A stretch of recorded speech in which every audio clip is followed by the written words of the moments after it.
சுவாமி மனவாள மாமுனிகள் திருவடிகளே சரணம். ஜெய் பிரேமிகேந்திர சத்குருதேவ் பகவான் கி ராமானுஜாய தி ராமானுஜாய தி ராமானுஜாய தி ராமானுஜா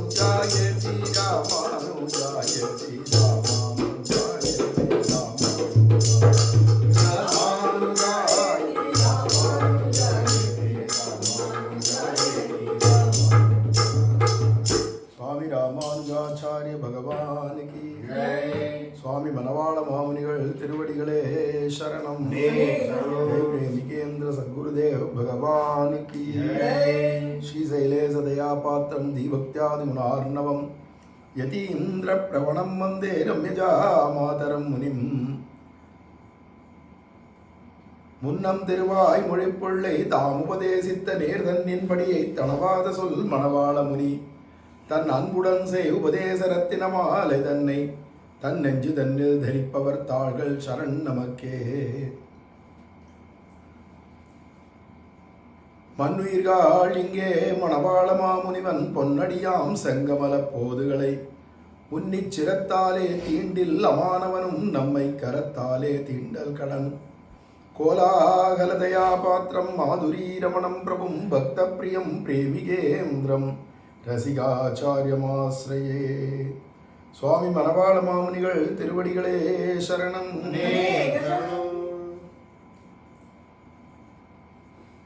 ஜீவாத்மாக்கள் அத்தனை பேர்கிட்ட இருக்கக்கூடிய பரம பிரேமையினால சுவாமி மனவாள மாமுனிகள் இந்த உபதேச ரத்னமாலை அருளி செய்தார். அதுல ஸ்ரீவச்சன பூஷணத்தினுடையதான பெருமைகளை வரிசையா சொல்லிட்டு வரார் ஒரு பாசுரக்கே. இப்போ அதுல 56வது பாட்டு, உய்ய நினைவுடையீர் உங்களுக்கு சொல்லுகின்றேன் வைய குரு முன்னம் வாய்மொழிந்த செய்ய கலையாம் வச்சனபூஷணத்தின் ஆழ்பொருளை கற்றதனுக்கு ஆம் நிலையில் நில்லும் அறிந்து. இந்த 56வது பாட்டு அதுக்கு அவதாரியை சுவாமி பள்ளிலோகம்ஜியர் அருளி செய்கிறார். கீழ் ஓரொருவர் உண்டாகில் அத்தனை கான் உள்ளமே என்னும்படி அதிகாரிகள் சங்குச்சிதராக இருக்கிறபடியை கண்டு சர்வரும் வச்சனபூஷண அதிகாரிகளாம்படி திருந்துவோம் என்று திருவுள்ளம் பற்றி அபிமுகராயிருக்கிறவர்கள் ஆபிமுக்கியமே பற்றாசாக இதில் அர்த்த நிஷ்டையுடையராம்படி அவர்களை குறித்து பரோபதேசம் பண்ணியருளுகிறார். முந்தின பாசுரங்கள் தன்னுடைய உள்ளத்தையே குறித்து சொன்னார். தன்னுடைய மனசை பார்த்து தானே பேசின்றார் அப்படிங்கிறது தனக்கு தானே பேசின்ற விஷயம். அத்தனை கான் உள்ளமே எல்லாருக்கும் அண்டாததென்றோ அது அப்படின்னு உள்ளத்தை பார்த்து பேசினது. இப்போ சொல்லக்கூடிய இந்த 56வது பாசுரம் இது தன்னுடைய மனசை பார்த்து பேசிக்கல, இல்லை ராமானுஜரை பார்த்து பேசலை, அங்கே வந்திருக்கிற ஆச்சாரிய புருஷாலெல்லாம் பார்த்து பேசுகிறார் அப்படின்னு. அதில் உயர் நினைவுடீர் உங்களுக்கு சொல்லுகின்றேன் அப்படின்னு அங்கே வந்திருக்கிற ஆச்சாரிய புருஷர்கள் அல்லது இந்த ஸ்ரீவச்சன பூஷணத்தில் சொன்னதான ஆழ்பொருளை தெரிஞ்சுட்டு அதன்படி நிஷ்டையில் இருக்கணும் அப்படின்னு ஆசையுடையவர்கள் யார் யாரோ அவளெல்லாம் பார்த்து பேசுகிறாருங்க அப்படின்னு இங்கே அவதாரிகளை சொல்கிறார். ஏன்னா இதுக்கு ஓரொருவர் உண்டாகல்னு சொல்லிட்டதால ஸ்ரீவச்சன பூஷணத்தில் சொன்னதான ஆழ்பொருள் படி நடக்கக்கூடியவா, அனுஷ்டானத்தில் இருக்கக்கூடியவா ரொம்ப சங்குச்சிதராக இருக்கா, ரொம்ப குறைச்சலாக தான் இருப்பா. அதை மாதிரி அதிகாரிகள். ஆனால் எல்லாரும் ஸ்ரீவச்சன பூஷண அதிகாரிகளாக ஆயிடணும் அப்படின்னு சுவாமி மனவாள மாமுனிகளுக்கு ஆசையாக இருக்கிறதுனால அவளாம் திருத்துவோம் என்று எல்லாரையும் இதில் நிஷ்டையில் வரும்படிக்கு அவளை திருத்தி பண்ணிக்கொள்ளலாம்னு திருவுள்ளத்தோட யார் யாரெல்லாம் அபிமுகராக வந்திருக்காளோ, இவர் ஏதோ சுவாமி மனவாள மாமுனிகள் சாதிக்கிறாரே அதை நம்ம கேட்போமே, என்னதான் சொல்கிறான்னு பார்க்கலாமேன்னு அபிமுகமாக நிற்கிறவா அவள் வந்திருக்காங்கிற ஒன்றுத்தையே பிடிச்சிட்டு அவளுக்கு பரோபதேசம் பண்ணுறார் அப்படிங்கிறார். வேற என்ன தகுதி ஒன்று நான் வந்திருக்காளே, இதை கேட்கணும், அதை தெரிஞ்சுக்கணும் அப்படின்னு வந்திருக்காளே. ஆனால் அந்த அர்த்த நிஷ்டை உடையராம்படி அவர்களை குறித்து இந்த ஸ்ரீவச்சன பூஷணத்துடைய ஆழ்பொருளுடைய அர்த்தங்கள்லாம், அந்த பொருள்களெல்லாம் மனசில் தங்கி அதுபடி அனுஷ்டிக்கணுமே அப்படிங்கிற பரம கிருபையினால பரமோபதேசம் பண்ண ஆரம்பிக்கிறார். உய்ய நினைவுடையீர் அப்படிங்கிறது உஜ்ஜீவிக்க வேணும் என்ற மனசை உடையவர்களே.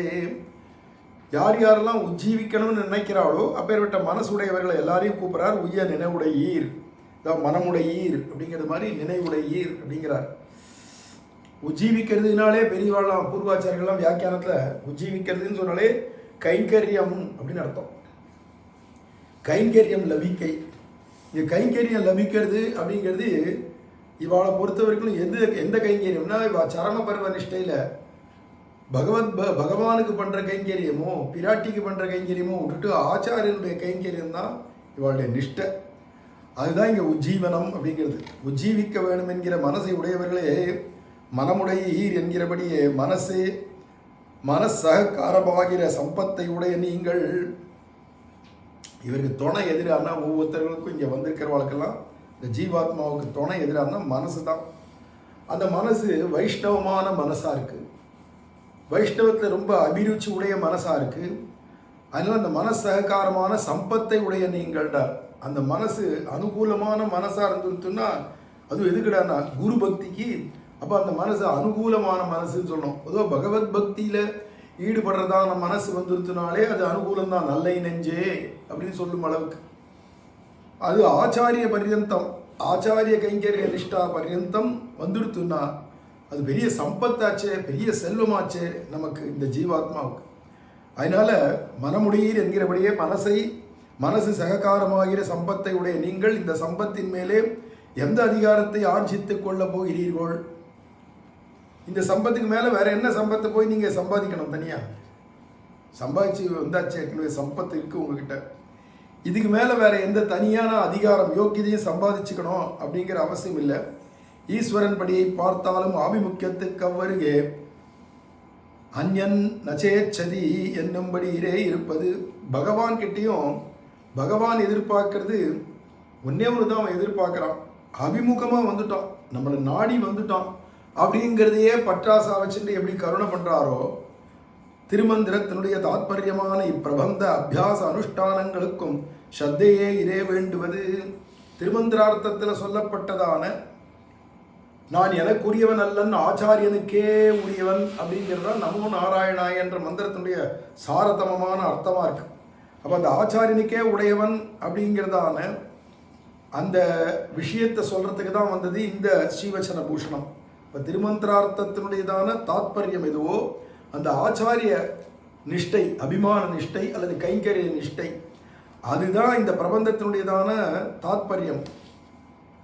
அது அபியாச அனுஷ்டானங்களுக்கும் ஸ்ரத்தையே இறை வேண்டுவது. அதை தெரிஞ்சுக்கிறதுக்கும் சரி, அதை அனுஷ்டிக்கிறதுக்கும் சரி, ரெண்டுத்துக்கும் ஸ்ரத்தை வேணும். ஆகையால் இவ்வளவு ஆனுகூல்யமுடைய உங்களுக்கு சொல்லுகின்றேன் அப்படிங்கிறார். இந்த அளவுக்கு அனுகூலமாக அதை தெரிஞ்சுக்கணும், அதுபடி நடந்துக்கணுன்ற ஆசையோடு நீங்கள்லாம் வந்திருக்கலே, உங்களுக்கு சொல்கிறேன் அப்படிங்கிறார். உய்ய நினைவுடையீர் உங்களுக்கு சொல்லுகின்றேன். உங்கள் உஜ்ஜீவனத்திலே ஊண்டியிருக்கிற நான் உங்கள் காரியம் பலிக்கும் அத்தனையும் இந்த பரமார்த்தத்தை சொல்லா நிற்கிறேன் அப்படிங்கிறார். நீங்கள்லாம் உஜ்ஜீவிச்சு போகணுன்றதுல எனக்கு தாத்பரியம் இருக்கு. சுவாமி மணவாள மாமனிகள் சொல்றார், அதிலேயே எனக்கு தாத்பரியம், அதிலேயே நான் ஊண்டி இருக்கேன்றார். நான் உங்கள் காரியம் பலிக்கும் அத்தனையும், உங்களுக்கு அந்த ஆச்சாரிய நிஷ்டை உண்டார வரைக்கும் உங்களை விடுறதா இல்லை. சொல்லி பார்த்தா கேட்க மாட்டேங்கிறான், போ கிடக்கு போ அப்படின்னு இல்லாத திருப்பி திருப்பி உங்கள் காரியம் பலிக்கும் தனையும் இந்த பரமார்த்தத்தை சொல்லான் இருக்கிறேன். அதனால் உங்களுக்கு சொல்லுகின்றேன்னா அந்த ஆச்சாரிய அபிமானம், அதில் அதான் நிஷ்டை. கடைசியில் வர வேண்டியது ஆச்சாரிய அபிமான பாத்திரமாக நம்ம இருக்கணும் அப்படிங்கிறதான். ஆச்சாரியனுக்கு முயல்கின்றேன் அப்படின்னு சொல்லும்படியாக கைங்கரியம் எவ்வளோ பண்ண முடியுமோ செய்ய வேண்டியது அப்படிங்கிறதான் இங்கே விஷயம். நீங்கள் அதிலே நிலைநிற்கும் தனையும் நான் சொல்லுகை தவிரேன் அப்படிங்கிறார். நீங்கள் அந்த ஸ்திதிக்கு வர்ற வரைக்கும் உங்களுக்கு நான் சொல்கிறத விடமாட்டேன், உபதேசம் பண்ணுறதை விடமாட்டேன்றார். ஆகில் நீர் சொல்ல போகிற இந்த ரகசியம்தான் ஏது என்னில். அப்படி நீங்கள் என்ன ரகசியத்தை எங்களுக்கு சொல்ல போகிறீர்கள் சொல்லலாமே அப்படின்னா, வைய குரு முன்னம் வாய் மொழிந்த, வைய குருனா பிள்ளைலோகாச்சாரியார், அவர் முன்னம் வாய்மொழிந்த முன்னாடி சொன்னதான அவருடைய உபதேசங்கள் பூர்வாச்சாரியர்களைப் போலே அர்த்தத்தின் சீர்மையை பார்த்து ரகசியமாக உபதேசித்து கொண்டு போர்கை அன்றிக்கே. இவருக்கு முன்னாடி இருந்த ஆச்சாரங்கள்லாம் ரகசியத்தை ரகசியமாகவே வச்சுட்டு அதுக்கேற்றதான அதிகாரிகள் யாராவது வந்தால் உபதேசம் பண்ணலாம். ஏன்னா இது அவ்வளவு அர்த்த கௌரவமானது, ரொம்ப அர்த்த விசேஷம் உடையது, இதை எல்லாருக்கும் சிந்திடக்கூடாது அப்படின்லாம் முன்னாடி இருந்ததான ஆச்சாரியர்கள்லாம் எப்படி இருந்தாலோ அதை மாதிரி இல்லாத பிள்ளைலோகாச்சாரியர் தம்முடைய கரை புரண்ட கிருபையாலே பெண்புள்ளாரும் உஜ்ஜீவிக்கும்படி முற்காலத்திலே மொழிபட்டோடும் என்னும்படி தம்முடைய அனுபவத்துக்கு போக்கு வீடாக அருள் செய்தருளின அப்படிங்கிறார் சுவாமி பிள்ளைலோகாச்சாரியர். அவருக்கு முன்னாடி இருந்த ஆச்சாரியர்கள் போல அதை ஒளிச்சு ரகசியத்தை வைக்கிறதை விட்டுட்டு அவருக்கு கரபுரண்டு ஓடக்கூடியதான கருணை என்ன பண்ணுறதுனா பின்புள்ளாரும் உஜ்ஜீவிக்கும்படி பிள்ளைலோகாச்சாரியருக்கு தனக்கு பின்னாடி வரக்கூடியவாள்லாம் உஜ்ஜீவிக்கிறதுக்கு, அதாவது ஆச்சாரிய பக்தி நிஷ்டையில் இருந்துட்டு கைங்கரியாதிகளை பண்ணிட்டு இருக்கக்கூடியதாக அந்த அவளும் உஜ்ஜீவிக்கும்படிக்கு முற்காலத்திலே அப்படின்னா பிள்ளைலோகாச்சாரியர் அவருடைய முன்னாடி காலத்தில் அவர் பரமபதம் போகிறதுக்கு முன்னாடியே இதெல்லாம் எழுதி வச்சுவிட்டார். மொழிபட்டோடும் அப்படின்னு மொழிபட்டு ஓடக்கூடியதான அமுத பிரவாகம் அப்படிங்கிறது போல அப்பேற்பட்ட தன்னுடைய அனுபவத்துக்கு போக்குவிடா தன்னுடைய அனுபவத்தெல்லாம் இப்படி ஒரு வசனபூஷணம்ன்றதான ஒரு கிரந்தமாக அருள் செய்தார். செய்ய கலையாம் வசனபூஷணத்தின் ஆழ்பொருளை அனுகூலக்கு சுவார்த்த பிரகாசகத்தை பண்ணி கொண்டிருப்பதான ஆர்ஜவத்தை உடைத்தாய் சாஸ்திர ரூபயமாக இருப்பதான ஸ்ரீ வச்சனபூஷணத்தினுடைய கம்பீரமான அர்த்தத்தை என்கிறார். அனுகூலருக்கு யாரெல்லாம் அனுகூலர்னா பிள்ளைலோகாச்சாரியர் சொல்கிறாரா சாதிச்சாரா அப்படியானா அதை நான் கேட்கணும், அதை தெரிஞ்சுக்கணும், அதுபடி நடக்கணும் அப்படின்னு யார் வராளோ அவள் தான் அனுகூலர்கள். அவளுக்கு சுவார்த்த பிரகாசத்தை பண்ணி கொண்டிருப்பதான அவளுக்கு இந்த பிரபந்தத்தினுடைய தாற்பயத்தை பிரகாசப்படுத்தும்படிக்கு ஆர்ஜவத்தை உடைத்தாய். ஆர்ஜவமான வார்த்தைகள் தான் ஸ்ரீவச்சன பூஷணத்தில். ஏன்னா ஸ்ரீமத் பாகவத புராணத்தை சொல்லச்சவே கைதவ புரோஜித கைத்தவஹா அப்படின்னு சொல்லும்படிக்கு கபடமான விஷயங்களே அங்கே கிடையாது. பாகவத புராணத்தில் எல்லாம் நேர்மையான விஷயம், ஆர்ஜவமான விஷயம்தான் பேசுறது பாகவத புராணம். அந்த பாகவத புராணம் ஆர்ஜவத்தை பேசுறதுன்னுச்சே அங்கே எங்கேயோ ஒரு இடத்துல மூலையில் வேணா குரு பக்தி பக்தி சாப்தே பரேச்ச நிஷ்ணாதம் பிரம்மண் உபசமாசியம் தத்திர பாகவதான் தர்மான் சிக்ஷேது குருவாத்ம தெய்வத்தா போன்ற இடத்துலையோ குரோஹோ அனுகிரகேணைவ புமான் பூர்ணகா பிரசாந்தே என்னோ இதை மாதிரி சில இடங்களில் குருவுடையதான பிரகாசத்தை காண்பிச்சுட்டு மிச்ச இடங்கள்லாம் கிருஷ்ணனுடைய வைபவத்தையே பேசின்னு போச்சு. அது கிருஷ்ணன் விஷயம் பேசிச்சே எவ்வளவு ஆர்ஜவமாக பேசித்தோ அது மாதிரி ஆச்சாரிய நிஷ்ட விஷயமா ஆர்ஜவமாக பேசுறது இந்த ஸ்ரீவச்சன பூஷணம். அதில் ஆர்ஜவத்தை உடைத்தாய் சாஸ்திர ரூபமாக இருப்பதான அதுக்குன்னு சாஸ்திரத்தில் சொல்லாததெல்லாம் இவராக ஏறிட்டு சொல்லிட்டார், கற்பனை பண்ணி சொல்லிட்டார், தனக்கு பிடிச்சதெல்லாம் சொல்லிவிட்டார், வாக்குல வந்ததெல்லாம் பேசிவிட்டார் அப்படிங்கிற இது சுத்த உபதேச வரவாற்றதென்பர் மூர்க்கராவார்னு பின்னாடி முடிக்கிறார் இந்த உபதேச ரத்னமாலை. அது மாதிரி ஸ்ரீவச்சன பூஷணம் அவருக்கு தோணினதெல்லாம் இல்லை, சாஸ்திர ரூபமாக இருப்பதான அதில் புருஷகார வைபவம் ஸ்ரீ ராமாயணத்தில் சொல்லப்பட்டதில்லை ஆரம்பிக்கிறார் இல்லையா, சிறை இருந்தால் ஏற்றம் சொல்ல வந்தது ஸ்ரீ ராமாயணம்னு. அப்போ சாஸ்திரங்கள் இருக்கிற விஷயம்தான் ஆரம்பிச்சு ஸ்ரீவச்சன பூஷணத்தில் ஆர்ஜவமாக சொல்லிகிட்டே வந்து இதை காட்டிலும் இது உத்கிருஷ்டம், இதை காட்டிலும் இது உத்கிருஷ்டம், இதை காட்டிலும் இது உயர்ந்ததுன்னு சொல்லி கடைசியில் ஆச்சாரிய அபிமான நிஷ்டையில் கொண்டு வந்து அதுதான் ஆழ்பொருள்னு முடிக்கிறார். இதெல்லாம் ஆர்ஜவமாக இருக்கக்கூடிய சாஸ்திர ரூபமாக இருக்குது, தான் தோன்றியா இல்லை. அப்பேற்பட்ட ஸ்ரீவச்சன பூஷணத்தினுடைய கம்பீரமான அர்த்தத்தை செய்யகலையாம் வச்சனபூஷணத்தின் ஆழ்பொருளை கற்று அதை போய் முதல்ல தெரிஞ்சுக்கோங்க. ஒரு ஆச்சாரியிட்ட காலட்சேமமாக கலங்கோ. சத் சம்பிரதாய நிஷ்டரான சதாச்சாரியர்கள் சந்நிதியிலே அவர்களை அபியசித்து தத் பலமாக. அப்போ இங்கே சதாச்சாரியனான ஒருத்தர், அதுவும் சத் சம்பிரதாய நிஷ்டரான சத் சம்பிரதாயத்தில் ஊன்றி இருக்கக்கூடியவராக இருக்கணும். அதில் நிஷ்டை இல்லாதவா சொல்கிறதெல்லாம் பேசுகின்ற வார்த்தைகளை கேட்டு மருளாதே அப்படிங்கிற இல்லையா, அதில் மருட்சி தான் ஏற்படும். பூர்வாச்சாரிகள் என்ன சொன்னாலோ அந்த வசனங்களை அப்படியே அந்த நிஷ்டையோடு இருந்து சொல்லணும். அனுஷ்டானத்தில் இல்லாத வெறும்னு வாய் அளவில் பேசிட்டு இருந்தால் ஏட்டு சுரக்கா கூட்டு உதவாது மாதிரி ஆகிடும். அதை மாதிரி பிரயோஜனம் இல்லை. ஏன்னா சத் சம்பிரதாய நிஷ்டரான சதாச்சாரியர்கள் சந்நிதியிலே சதாச்சாரியர்கள் அப்படின்னு சொல்றதுக்கு காரணம் என்னென்னா, ஒரு ஆச்சாரியர் சொல்ல விட்டதை இன்னொரு ஆச்சாரியர் சொல்லுவா, இந்த ஆச்சாரியர் சொன்ன விட்டதை இந்த ஆச்சாரியர் சொல்லலாம். இதுக்கு இவர் சொல்ற அர்த்த விசேஷத்துக்கு எடுக்கிற பிரமாணங்கள் வேறையா இருக்கலாம், அவர் ஒரு பிரமாணத்தை எடுக்கலாம். ஆக பகுமுகமான விஷயங்களாக வருமாக்கிறதுனால ஆச்சாரியர்கள் சந்நிதியிலே அவர்கள் அபியசிப்பிக்க, அபியாசம் பண்ணி வைக்க, அதை அபியசித்து அதுக்கு பலனாக அதனுக்காம் நிலையில் நெல்லும் அறிந்து அதில் சொல்லப்பட்டதான நிஷ்டையோட நீங்க இருங்கள் அப்படின்னு கேட்க வந்தவாளான ஆச்சாரியர்கள், ஸ்ரீ வைஷ்ணவர்கள், ஆனுகூல்யமுடையவர்கள் எல்லாரையும் பார்த்து சுவாமி மணவாள மாமுனிகள் சொல்றார், அந்த அபியஸ்தமான அர்த்தத்துக்கு அனுகுணமான நிஷ்டையிலே அதனுடைய கௌரவத்தை அறிந்து நில்லுங்கோள். அது எவ்வளவுக்களோ உயர்ந்ததோ ஆழ்பொருள், அவ்வளவுக்களோ அந்த நிஷ்டையில நீங்க இருக்க பாருங்க. அபியாசிச்சாச்சு எனக்கு எல்லாம் தெரியும்னு இருந்தா பிரயோஜனம் இல்லை. அந்த அர்த்தத்துக்கு அதுதான் நிற்க அதற்கு தகனார் வள்ளுவர் கூட. கசடர கற்கனார். குற்றமில்லாத விஷயங்களாக நல்ல விஷயங்களை நல்ல வாழ்க்கைந்து நல்ல விதமாக கேட்டு நல்ல விதமாக புரிஞ்சுக்கோ. புரிஞ்சுட்டா போருமானா நிற்க அதற்கு தக அனுஷ்டான பரியந்தம் இருக்கணும்னா. அதுதான் இங்கே சுவாமி மணவாள மாமுனிகள் சொல்றார், அதற்காம் நிலையில் நில்லும் அறிந்து. அந்த அர்த்தத்துக்கு அனுகுணமான நிஷ்டையிலே, அதில் சொல்லப்பட்ட நிஷ்டை எதுவோ அந்த நிஷ்டையில அதனுடைய கௌரவத்தை அறிந்து நில்லுங்கோள் அப்படிங்கிறார். அது எவ்வளோக்குள்ள உயர்ந்ததோ அவ்வளோக்குள்ள அந்த நிஷ்டையில் நீங்கள் இருங்கோ. உங்களுக்கு உஜ்ஜீவனம் சித்திக்கும். அப்போ உங்களுக்கு அப்போ தான் உஜ்ஜீவனம், ஆத்மாவுக்கு உஜ்ஜீவனம் எதுவோ அது சித்திக்குமே தவிர இல்லைன்னா சித்திக்காது. ஆழ்பொருளை கற்றதனுக்காம் நிலையில் நிற்கையாவது ஆச்சாரிய அபிமானமே உத்தாரகம் என்கிற அகாத அர்த்தத்தை சுவாச்சாரியர்கள் சந்நிதியிலே சேவித்து அதன் கௌரவத்தை அறிந்து அதுக்கு அனுகுணமான நிஷ்டையிலே நிஷ்டராயிருக்கை என்கிற வழியே அப்படிங்கிறார். ஆழ்பொருளை கற்றதனுக்காம் நிலையில் அப்படிங்கிறது எதிரான ஆச்சாரிய அபிமானம் தான் நமக்கு உத்தாரகம், உஜ்ஜீவனம் அப்படின்னு தெரிஞ்சுக்கணும். ஆச்சாரியர் அபிமானம் எப்போ உண்டாகும்னா ஆச்சாரியருக்கு அனுகூலமாக, குருக்களுக்கு அனுகூலராய் அப்படின்னார் பெரியாழ்வார். ஆச்சாரியர்களுக்கு அனுகூலமாக நம்ம வர்த்திக்கணும், அதை மாதிரி நம்ம நடந்துக்கணும், அவளுக்கு அனுகூலமாக பழகணும். அப்போ தான் அவள் அபிமான பாத்திரம், அவளுடைய அபிமானத்துக்கு பாத்திரமாவோ தயைக்கு பாத்திரமாவோ நம்ம ஆக முடியும். அதில் அவளுக்கு அனுகூலமா அப்படின்னா அவள் எதை விரும்புகிறாளோ அதன்படி நம்ம இருக்கணும். நமக்குன்னு ஒரு அபிப்பிராயம் இல்லாத ஆச்சாரியனுடைய அபிப்பிராயத்தின்படி, அவருடைய அபிப்பிராயப்படி நம்ம வாழறது அப்படிங்கிறது தான் ஆச்சாரிய அபிமானமே உத்தாரகம் என்கின்ற அகாத அர்த்தத்தை இது ரொம்ப ஆழம் காண முடியாத ஒரு அர்த்தம், ஆழ்பொருள்.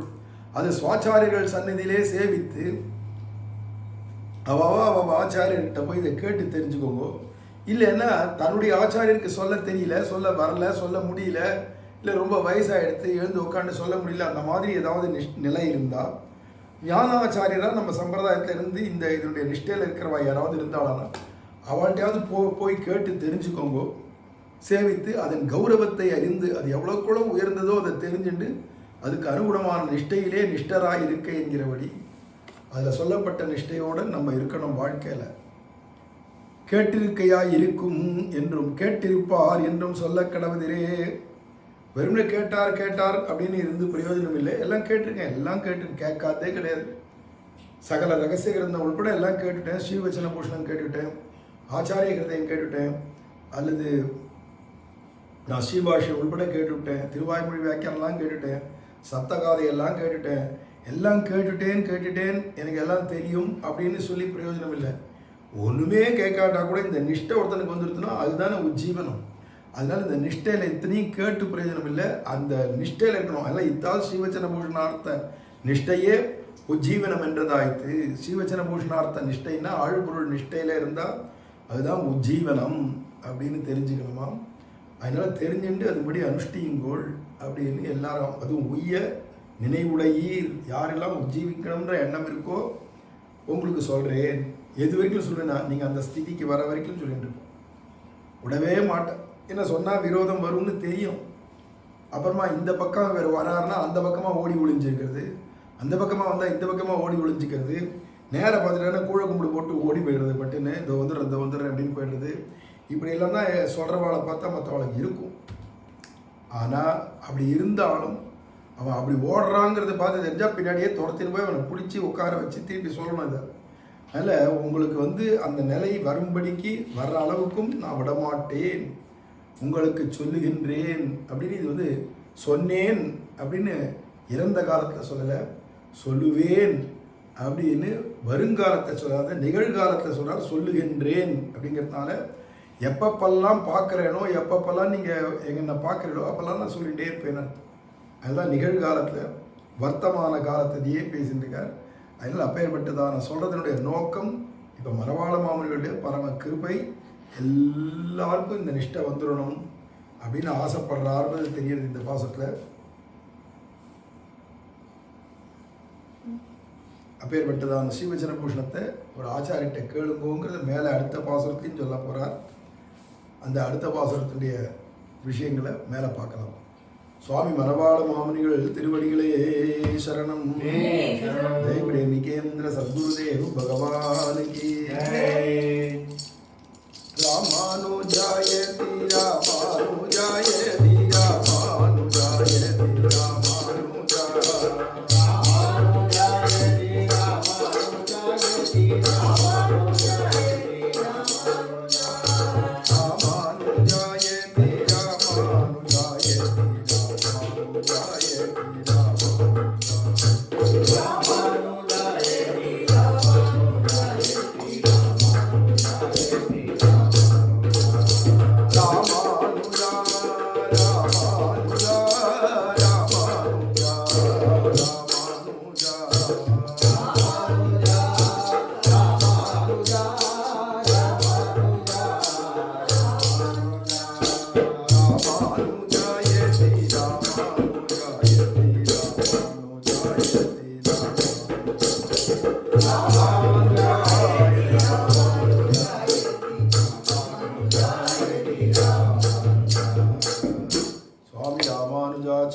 சத்குருதேவ் பகவானுக்கு சுவாமி மணவாள மாமனிகள் திருவடிகளே சரணம். ஸ்ரீமதே ராமானுஜாய நமஹ.